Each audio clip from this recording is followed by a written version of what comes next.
वो आग अंदर है, वो जुनून है, वो पागलपन है। इस गोल तक पहुंच के रहूंगा, पहुंच के रहूंगा, पहुंच के रहूंगा।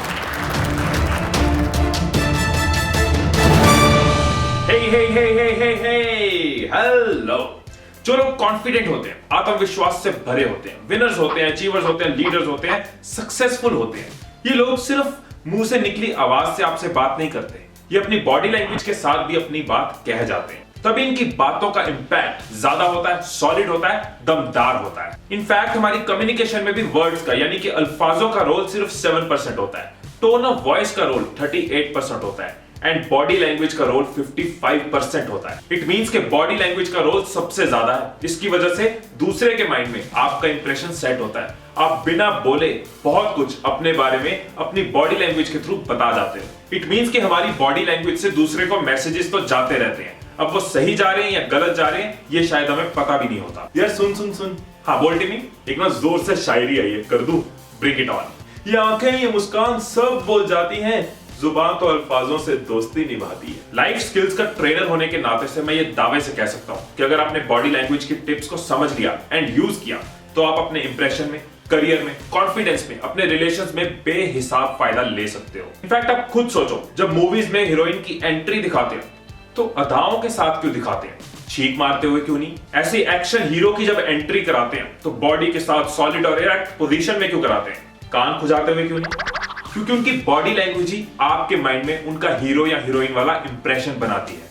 जो ट्रेनिंग मैं आपको इस वीडियो में देने जा रहा हूं, बहुत सारे एक्टर्स, पॉलिटिशियन, सीईओज ये ट्रेनिंग को स्पेशली लेते हैं क्योंकि उनको पता है कि बॉडी लैंग्वेज का क्या रोल है। वो अपनी बॉडी लैंग्वेज पे चेक रखते हैं, वो अपनी बॉडी को और दूसरों को ये बताते रहते हैं कि तू एक कॉन्फिडेंट, सक्सेसफुल इंसान की बॉडी है।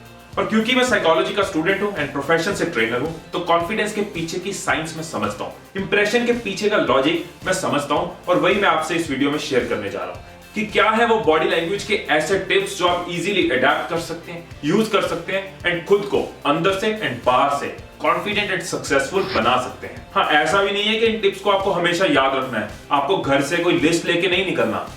एक मिनट सर, अभी मीटिंग में शुरू करना, एक मिनट। स्माइल ठीक है, शोल्डर ठीक है और झुकाव 10 डिग्री। अब शुरू करो। किसी भी आदत की तरह सिर्फ कुछ दिन आपको इन टिप्स को अपने माइंड में रखना है, फिर ये टिप्स आपकी पर्सनैलिटी, आपके स्टाइल का हिस्सा बन जाएगी। फिर आपको सोचना भी नहीं पड़ेगा, लेकिन फायदा आपको मिलता रहेगा।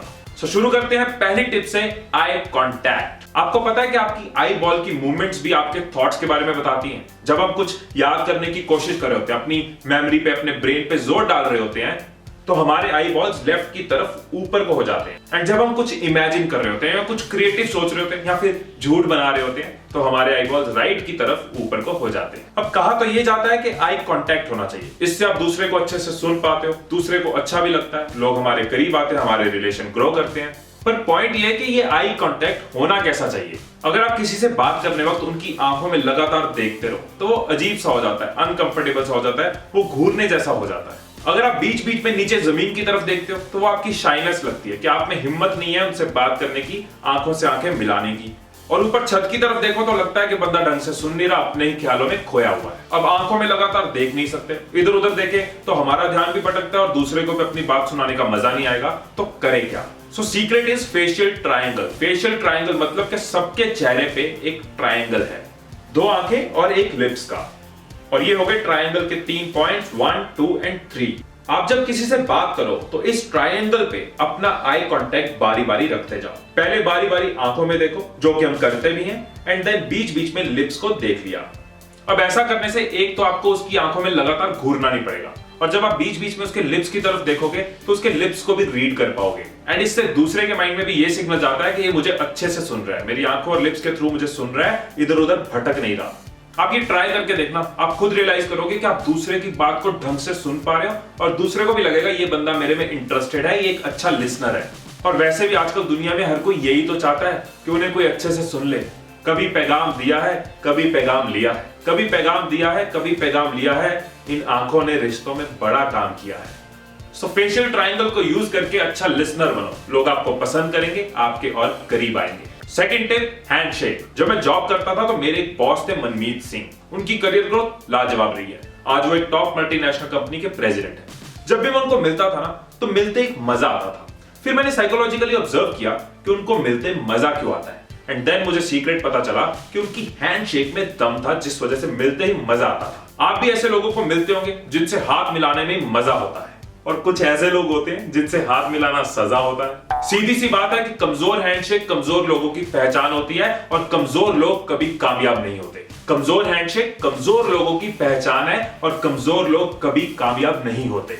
सो एक चीज आपको याद रखनी है कि आपकी हैंडशेक स्ट्रांग एंड असरदार होनी चाहिए। इसका सीधा इंपैक्ट दूसरे पे पड़ता है, क्योंकि जब आप मीटिंग्स में जाते हो, रिलेशन में किसी को मिलते हो, बहुत सारे ऐसे मौकों पे हैंडशेक आपका एक लौता फिजिकल कांटेक्ट है जिसके अंदर टच इन्वॉल्व है। मतलब कि आपकी बॉडी के पास दूसरी बॉडी को टच करके अपने बारे में मैसेज देने का चांस है। सो आपकी हैंडशेक से पॉजिटिव वाइब्रेशन और एनर्जी ट्रांसफर होगी अगर आपकी हैंडशेक असरदार और स्ट्रांग होगी। दूसरी चीज, आपके हाथ की पोजीशन। अब याद करो जो आपकी क्लास का बदमाश था, जब वो हाथ मिलाता था, या फिर कोई ऐसा बंदा जो घमंड से भरा हो, जब वो हाथ मिलाते हैं तो उनका हाथ ऊपर की तरफ होता है, मतलब मेरा रुतबा ज्यादा है। और भाई कैसा भाई, मतलब जो हूं मैं हूं, तू कुछ भी नहीं। और अब आप याद करो कोई जमीन से जुड़ा इंसान, जब कोई साधारण सा बंदा किसी बड़े वीआईपी को मिलता है तो उसका हाथ नीचे की तरफ हो जाता है, मतलब मेरा रुतबा कम है। अरे अरे अरे सर जी, मतलब जो हो तुम हो, हम कुछ भी नहीं। अब आपको घमंड भी नहीं दिखाना और सरेंडर भी नहीं करना, खुद को कॉन्फिडेंट भी दिखाना एंड प्रोफेशनल भी। उस केस में सीक्रेट सॉस ये है कि आप बराबर की हैंडशेक करो एंड करते करते हल्का सा टिल्ट दे दो। इससे आपकी कॉन्फिडेंट एज दूसरे के माइंड में बन जाएगी। एंड बाय द वे, जब आप किसी से मिलते हो, अपना नाम बताते हुए एक अच्छी फर्म हैंडशेक करते हो, तो 75% चांसेस ज्यादा है कि उसको आपका नाम याद रहेगा। सो अगली बार किसी से हाथ मिलाओ तो अपनी हैंडशेक में एनर्जी लाओ। Come on, let's shake hand. अबे हैंडशेक स्ट्रांग और फर्म जरूर होना चाहिए, पर इतना भी नहीं कि दूसरे को फ्रैक्चर ही हो जाए। Third point, smile. आपने कई बार पढ़ा होगा, ऑलवेज कीप स्माइलिंग। गलत। कॉन्फिडेंट लोग ये नहीं करते। हमेशा एक जैसी स्माइल करने वाले लोग कॉन्फिडेंट या कामयाब नहीं होते, बेवकूफ होते हैं। हमेशा एक जैसी स्माइल करना आर्टिफिशियल लग सकता है, नकली लग सकता है। हमेशा स्माइल करते रहना मतलब कि किसी को मिले, उसका नुकसान हुआ है, तब भी स्माइल कर दिया। आपका नुकसान हो गया 1 लाख का। बड़ा अफसोस हुआ, बहुत अफसोस हुआ। कॉन्फिडेंट लोगों को यह पता होता है कि कब कितना स्माइल करना है। जब आप किसी को मिलते हो, ग्रीट करते हो, हेलो, नमस्ते, सत श्री अकाल, आदाब कहते हो, तो आपकी स्माइल थोड़ी वाइड हो जानी चाहिए। मतलब थोड़ा खुल के स्माइल करो और ग्रीट करने के बाद नॉर्मल स्माइल पे आ जाओ। सो जब आपने मिलने वक्त सिंपल से प्रॉपर स्माइल की, तो आपने ये शो किया कि तुझे मिलते ही मुझे कुछ अच्छा लगा। इससे आपने एक प्लेजेंट इंप्रेशन क्रिएट कर दिया। दूसरे के माइंड में ये रजिस्टर हुआ कि इसकी खुशी के लेवल में डिफरेंस आया मुझे मिलते ही। ऐसे जब आप नॉर्मल काम कर रहे हो या रोड पे चल रहे हो, तब आपके फेस पे एक प्लेजेंट स्माइल होनी चाहिए, क्योंकि स्माइलिंग फेसेस जो है वो अट्रैक्ट करते हैं। कभी नोटिस करना कि जो लोग बचपन से ब्लाइंड होते हैं, जिन्होंने अपनी आंखों से कभी स्माइल को देखा भी नहीं, उनकी स्माइल भी हमारे जैसी होती है। इट मींस ये इंसान की बनाई हुई बॉडी लैंग्वेज नहीं है, ये कुदरत की दी हुई इमोशंस है, ये कुदरत की दी हुई चीजें हैं। और साइंस भी ये प्रूव कर चुकी है कि स्माइल करने से आपकी बॉडी के अंदर कॉर्टिसोल लेवल कम होता है, जिसकी वजह से आपका मेंटल स्ट्रेस कम हो जाता है। जिंदगी में सदा मुस्कुराते रहो, मुस्कुराना जिंदगी की जरूरत है। जिंदगी जियो इस अंदाज में कि तुम्हें देखकर लगे जिंदगी कितनी खूबसूरत है। सो मौके के हिसाब से स्माइल आपके चेहरे पे रहनी चाहिए, और ये स्माइल दिल से होनी चाहिए, क्योंकि ढूंढना चाहो तो आपके आसपास की दुनिया में, आपके आसपास के लोगों में बहुत कुछ अच्छा है जो आपके चेहरे पे मुस्कुराहट ला सकता है। बस ढूंढने की अदा चाहिए। और हमारी स्माइल सिर्फ हमें ही अच्छा नहीं लगाती, आसपास का माहौल भी अच्छा हो जाता है। फादर मुस्कुराते हुए घर आए तो बच्चों के चेहरे पे स्माइल आ जाती है। बेटा या बेटी मुस्कुराते हुए घर आए तो माँ बाप का स्ट्रेस कम हो जाता है। ऑफिस स्माइल करते हुए जाओ तो सबको मिलने का मजा आता है। चलो अगले पॉइंट पे जाने से पहले आप लोग भी एक स्माइल तो दे सकते हो। Fourth point, hand movements. हमने जब बोलना भी नहीं सीखा था तो हाथों से ही अपनी बात को कहना जानते थे। हमारी हैंड मूवमेंट्स भी हमारी बातों को बयां करती है, हमारी बात को दूसरे तक पहुंचाने में हमारी हेल्प करती है। सो अगर अपना इंप्रेशन अच्छा जमाना चाहते हो, दूसरे को अपनी बात समझाना चाहते हो, तो इन हैंड मूवमेंट्स को भी हमें समझना होगा। अगर आप बात करते हुए अपने हाथों को रब करते हो, या फिर चेहरे पे बार बार लाते हो, या गर्दन के आगे पीछे करते हो, ऐसी हैंड मूवमेंट्स आपकी स्ट्रेस और परेशानी को दिखाते हैं। मतलब कि आप नर्वस फील कर रहे हो, या फिर जो काम आपको दिया गया है उसको करने से घबरा रहे हो, या फिर लो कॉन्फिडेंस फील कर रहे हो। ऐसे अगर आप क्रॉस्ड आर्म्स करते हो, मैं ये तो नहीं कहूंगा कि ये नेगेटिव है, बट क्रॉस्ड आर्म्स कोई जनरली तब करता है अगर वो डिफेंसिव हो, मतलब अपनी बात पे अड़ा हो कि मैं सही हूं, या फिर जब कोई इनसिक्योर हो, खुद को सेफ ना फील कर रहे हो, दूसरे से घबरा रहे हो, खुद को बचा रहे हो। तो ऐसा क्या किया जाए कि हाथ बना दे बात। एक हाथों की पोजीशन है जिसको मर्कल राउट या फिर ट्रायंगल ऑफ पावर कहा जाता है। आपने देखा होगा बहुत सारे लीडर्स को फोटोज खिंचवाते हुए, इंटरव्यूज देते हुए, सोचते हुए इस पोजीशन में हैंड्स रखे हुए। सो आप भी किसी मौके पे इस हैंड मूवमेंट को यूज कर सकते हो। इससे आपकी पोजीशन वाइज एंड थॉटफुल लगती है। सो अपनी हैंड मूवमेंट से अपनी नर्वसनेस और परेशानी मत दिखाओ। जब आप बोल रहे हो तो अपनी हैंड मूवमेंट्स को यूज करो अपनी बात को एक्सप्रेस करने के लिए। और अगर आप सुन रहे हो तो अपने हैंड्स को टेबल पे सेटल्ड रख सकते हो या चेयर की आर्मरेस्ट पे रख सकते हो। आपकी चेस्ट से लेके वेस्ट तक एक तरह का ये इमेजिनरी बॉक्स है जिसके अंदर अंदर आपकी हैंड मूवमेंट्स रहनी चाहिए। इस बॉक्स के बाहर अगर आपकी हैंड मूवमेंट्स आती हैं किसी से बात करने वक्त, तो एक तरह का वो एक्सेस लगता है, ओवर यूज लगता है, दूसरे का ध्यान भटक जाता है। सो इस बॉक्स के अंदर ही आपकी हैंड मूवमेंट्स रहे, वो नेचुरल है, नॉर्मल है, प्लेजेंट है, इंप्रेशन क्रिएट करता है। सो इस तरह से हैंड मूवमेंट्स का कुछ दिन आप ख्याल रखो, उसके बाद ये आपकी पर्सनैलिटी का हिस्सा बन जाएंगी। फिर हाथों से बातों और जज्बातों को बहने दो। Fifth point, posture. आप उन लोगों को याद करो जो दूसरे का नहीं, सिर्फ अपना सोचते, जिनको सिर्फ अपने हिसाब से चलना होता है। उनकी बॉडी का झुकाव थोड़ा पीछे की तरफ होता है।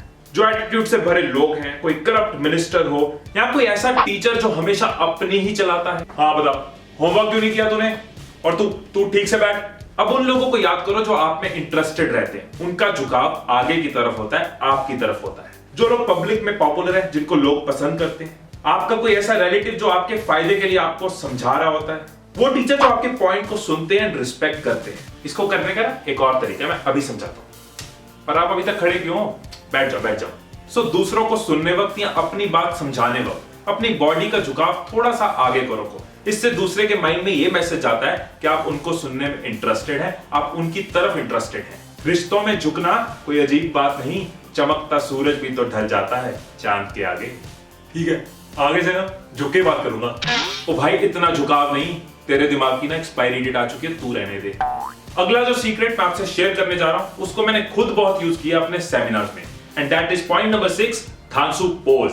हर कोई कॉन्फिडेंट लोगों से बात करनी पसंद करता है। ढीले शोल्डर्स, गर्दन झुकी हो, धीरे धीरे चल रहे हो, ऐसे लोगों से बात करने को कोई नहीं तरसता। कई बार हमें पता भी नहीं होता, लेकिन हमारा पोज नेगेटिव हुआ होता है। उसका रीजन कुछ भी हो सकता है, दिन खराब था, तबीयत ठीक नहीं है, मूड ऑफ है, थकावट है, बट ये नेगेटिव पोज हमारा मूड और इंप्रेशन दोनों को और खराब कर देता है। सो एक ऐसा पोज होना चाहिए जो हमारी बॉडी का स्विच ऑन कर दे, जो हमें याद करवा दे कि तू एक कॉन्फिडेंट इंसान की बॉडी है। तू एक ऐसे इंसान की बॉडी है जो अपनी पर्सनैलिटी को डेवलप करने को लेके सीरियस है, जो यूट्यूब पे वीडियोस देखता है खुद को बेटर बनाने की। तो एक सक्सेसफुल इंसान की बॉडी है, और यही स्विच ऑन हो जाएगा आपके धांसू पोज से। पोस्चर एक बहुत इंपॉर्टेंट रोल प्ले करता है। हर चीज का एक पोस्चर होता है। कुछ भी सीखने जाओ तो पहले पोस्चर सिखाया जाता है। आर्मी में ब्रेवरी और स्ट्रेंथ का पोस्चर, स्पोर्ट्स में भी पोस्चर इंपॉर्टेंट होता है, और मेडिटेशन में भी पहले पोस्चर पे फोकस किया जाता है। सो आप भी अपना एक धांसू पोस्चर बना लो। शीशे के आगे खड़े हो और खुद को देखो कि कैसा देखना चाहता हूं मैं खुद को फ्यूचर में, किन लोगों की तरह बनना चाहते हो, उस तरह की अपनी बॉडी लैंग्वेज बनाओ, उस तरह का कॉन्फिडेंस लाओ। अपनी एक कॉन्फिडेंट पर्सनैलिटी को शीशे में देखो, अपनी एक सक्सेसफुल पर्सनैलिटी को शीशे में देखने की कोशिश करो। जो भी आपका पोस्चर है ना, ये है आपका धांसू पोज, आपका पावर पोस्चर, आपका स्विच ऑन। इस पोज को अपनी आंखों में बसा लो। देखो कि आपकी बॉडी कैसे है, नेक सीधी है, आंखों में चमक है, शोल्डर्स ब्रॉड है। जो आपकी कॉन्फिडेंट पोजीशन है, ये है आपका धांसू पोज।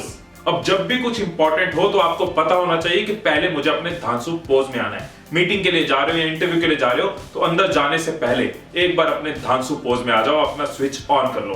किसी फंक्शन में जा रहे हो, पहले अंदर जाने से पहले अपना धांसू पोज ऑन कर लो। फिर कुछ दिन में ये कॉन्फिडेंट पोस्चर आपकी बॉडी का हिस्सा बन जाएगा और आपको पता भी नहीं चलेगा, ये अपना काम करता जाएगा। और मैं भी यही करता हूं। स्टेज पे जाने से पहले स्टेज के पीछे जब खड़ा होता हूं तो अपने धांसू पोज को ऑन कर लेता हूं, फिर स्टेज पे जाता हूं। सो आप भी याद रखिए कि हर रोज धांसू पोज। मैंने इस वीडियो से 5 बॉडी लैंग्वेज की इंपॉर्टेंट टिप्स आपके साथ शेयर करी हैं। मेरे पास ऐसी बहुत सारी और टिप्स, एग्जांपल्स एंड ऑब्जर्वेशंस हैं जो मैं जरूर चाहूंगा कि आप लोगों के साथ शेयर करूं। पहले इस वीडियो को समराइज कर लेते हैं। फर्स्ट पॉइंट में हमने डिस्कस किया कि अच्छा आई कांटेक्ट होना चाहिए, और अच्छे आई कांटेक्ट के लिए आप फेशियल ट्रायंगल को यूज कर सकते हो। सेकंड पॉइंट में हमने डिस्कस किया कि आपकी हैंडशेक फर्म और स्ट्रांग होनी चाहिए, और हैंडशेक करने वक्त हल्का सा टिल्ट हो। थर्ड पॉइंट में हमने डिस्कस किया स्माइल, कब कहां कैसी मौके के हिसाब से चेहरे पे स्माइल रहनी चाहिए। फोर्थ पॉइंट में हमने डिस्कस किया आपकी हैंड मूवमेंट्स की इंपॉर्टेंस और कुछ इंपॉर्टेंट हैंड मूवमेंट्स को। फिफ्थ पॉइंट में हमने पोस्चर डिस्कस किया, थोड़े से झुकाव से लगेगा आप दूसरे में इंटरेस्टेड हो, जिससे वो आप में इंटरेस्टेड हो जाएगा। सिक्स्थ एंड लास्ट पॉइंट आपका कॉन्फिडेंट पोज, आपका पावर पोज, आपका स्विच ऑन, आपका धांसू पोज। अगर आप लोगों को ये वीडियो पसंद आई है तो मैं ऐसी और वीडियोस में कई सारी ऐसी और टिप्स जरूर शेयर करूंगा। आप लोग बस कमेंट्स में हुक्म कर देना, बंदा सेवा में हाजिर है। एंड ऐसी हंड्रेड्स ऑफ और वीडियोस आपको मेरे YouTube चैनल पे मिल जाएंगी। आप इनसे जितना फायदा ले सकते हैं ले। ये वीडियो आपके करियर, आपकी ग्रोथ, आपकी लाइफ, आपके रिलेशंस, आपके सक्सेस, आपकी हैप्पीनेस के लिए हमेशा आपके साथ है। अगर अभी तक आपने मेरे YouTube चैनल को सब्सक्राइब नहीं किया तो सब्सक्राइब कर लें और अपने फोन में नोटिफिकेशंस को ऑन कर लें, सो दैट मेरे वीडियोस के अपडेट्स आपको डायरेक्ट मिलते रहें। अगर वीडियो अच्छी लगी हो, पसंद आई हो तो लाइक जरूर करना, दूसरों को भी हेल्प करें, सब मिलकर ग्रो करें, इस वीडियो को शेयर जरूर करें। एंड अगर आप ये वीडियो YouTube पे देख रहे हैं तो आपको स्क्रीन में कुछ इंपॉर्टेंट लिंक्स नजर आ गए, कुछ इंपॉर्टेंट वीडियोस के जो आपके काम आएंगी, जो आपको हेल्प करेंगी। आप इन वीडियोस पे क्लिक कर सकते हैं, इन वीडियोस को देख सकते हैं। सो फिर मिलेंगे अगली वीडियो में। Till then stay blessed, stay inspired and I love you all.